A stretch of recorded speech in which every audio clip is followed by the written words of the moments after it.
Somebody's knocking.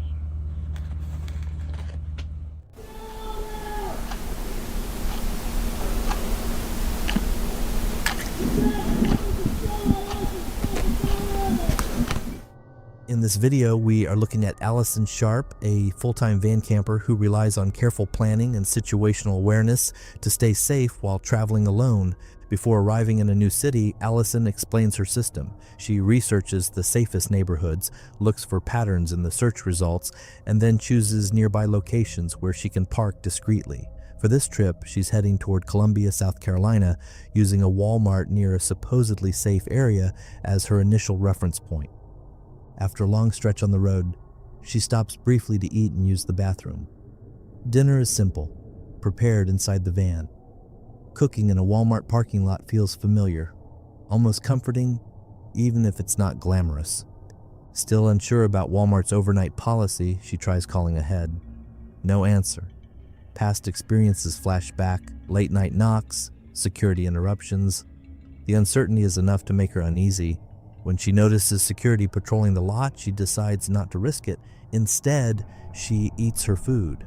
I had experiences where they knocked on my door in the middle of the night. Well, that's a fat bummer. I did not realize that I was near like a base, a military base, Fort Jackson. That's when she realizes something she hadn't planned for. She's close to a military base, Fort Jackson. Many nearby hotels appear to be connected to the base or restricted. Suddenly, options are disappearing. When looking for a place to sleep, Allison has one personal rule: only hotels rated 4 stars or higher, not for luxury, but for safety. Lower ratings can sometimes reflect unsafe areas. Still, the search keeps pushing her closer to downtown, somewhere she never wanted to be at night. The hotel appears busy. People are standing outside. Security is present, and oddly, parked nearby is the Oscar Mayer Wienermobile, guarded. With visible security and too much attention, she knows staying here would be a mistake. She leaves, better safe than sorry. Reopening her map, she searches for alternatives. Hotels, Cracker Barrel, anything reliable. Fatigue starts to set in. It's past her usual bedtime, and every wrong turn feels heavier. Traffic complicates things further. A stopped train blocks her route, trapping cars on the road. Minutes drag on. The situation feels strangely tense. Being stuck late at night and unable to move is unsettling. She eventually finds a place to pull in. The lot is active. Cars coming and going, lights on, a bus arriving, a FedEx truck parked nearby. Some vehicles look abandoned. Others sit with engines running. It's not immediately comforting, but there's space. She sets up quickly, curtains closed, doors locked. Even though she's exhausted, she stays awake for a few minutes, listening, watching, checking her surroundings through small gaps in the coverings. Ooh, a bus just pulled in. And there's a car. With these lights on behind me. But there's a lot of cars that are just parked with their lights on, so that's a little sketchy. Just as she's about to settle in, there's a knock. Someone's knocking on her van.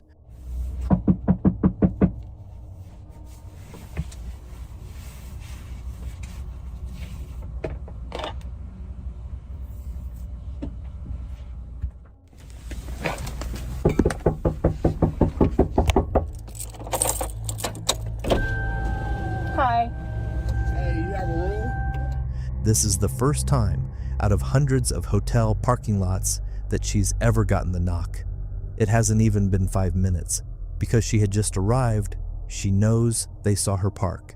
She opens the window and realizes it's security, wearing a uniform but driving an unmarked regular car. She immediately says she's leaving. No arguments, no questions. The presence of security means overnight parking isn't allowed. It's frustrating, but clear.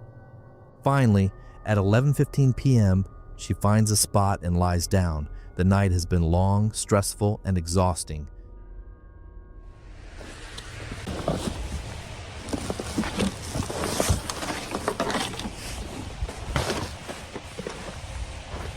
I did bring my big summer camping mattress.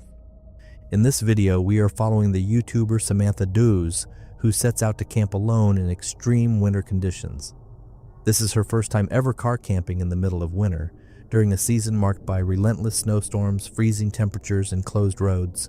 She explains that the conditions are harsh, snow is falling heavily, the temperatures are well below freezing, and finding a place to camp has been nearly impossible. After searching for hours, this isolated, snow-covered spot is the only location she could find. The snow is so deep it reaches up to her shoulders, making the situation feel both surreal and intimidating. You can see how deep the snow is.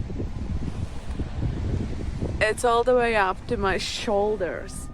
She begins the process of turning chaos into comfort. Among her gear is a large summer camping mattress and an inflatable car mattress she has never tested before. Only now does she realize she should have tried it at home first. Whether it adds comfort or becomes a problem remains an unknown she will have to face tonight. She carefully assembles her bed, layers of mattresses, a small pillow, and the sleeping bag. The setup looks functional, but the cold is already creeping in. With daylight fading, she knows warmth will become critical. The night falls on her, and the cold starts affecting her equipment. Her camera struggles to charge, batteries draining faster than expected. Hunger sets in, and she decides to cook before conditions worsen. I'm charging my camera and it's so cold that my camera don't really want to charge. Dinner is simple but heavy: potatoes, steaks, and a cucumber, though the vegetables are already partially frozen. She begins cooking, relying on fire and minimal tools to prepare the meal. Inside the car, bundled in layers and wearing sleeping bag boots, she hopes the gear will be enough to keep her warm through the night. The cold is relentless, but fatigue eventually takes over. In the first case, we are looking at the female YouTuber, the Cat Lady Van. She is a highly experienced camper who has completely abandoned conventional living in favor of full-time van life. Years on the road have taught her how to find safe places to sleep, how to adapt, and how to stay unnoticed.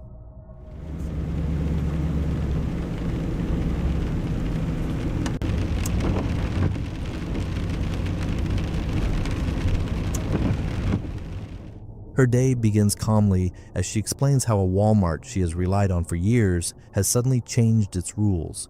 Overnight parking is no longer allowed. The area she used to sleep in has been blocked off, forcing her to find an alternative spot nearby. It's inconvenient, but nothing she hasn't handled before. Unable to park at Walmart, she decides to sleep a little farther away in an unofficial area where other people seem to be doing the same. Yeah. Gonna go to another better spot.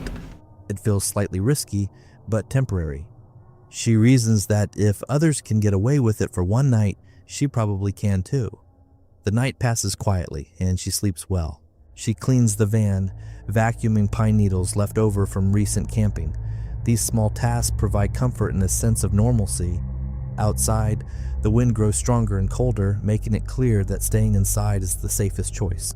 By now, the weather has fully closed in. Wind pushes through the cracks of the van, forcing her heater to stay on. She settles in, acknowledging that this is one of those days where nature decides everything. Her cat, Miss Kitty, curls up nearby, calm and unbothered. As night approaches, she mentions that it's Halloween weekend, a time she's learned to be cautious. Party night, fireworks, alcohol, unpredictable behavior. She parks farther away from town, hoping distance will keep her safe from trouble. The rain stops, the temperature drops, and the night grows quiet. She ends the evening peacefully, thanking her viewers and spending time with Miss Kitty, who seems completely unbothered by fireworks or noise. Suddenly, everything changes. Someone begins banging loudly on her van. The impact is aggressive and deliberate. She isn't sure if the person is using their hands, a stick, or a rock. Another nearby camper van is hit as well. She decides to leave and turn on the lights in her car. The other camper follows her, and they stop together down the road. In an unexpected twist, the other van belongs to a subscriber, another woman who is also shaken by the incident. Together, they choose to leave town entirely and drive to a rest area farther away. Later, she discovers the damage, a deep dent in her van, likely caused by a rock. 7 years on the road, and this is the first time someone has physically damaged her home. The realization frustrates her deeply. The video ends with gratitude and reflection. She survived the night, but the experience has changed how she views this place. Sometimes, the most disturbing part isn't what happens, it's realizing that a place you trusted no longer feels safe.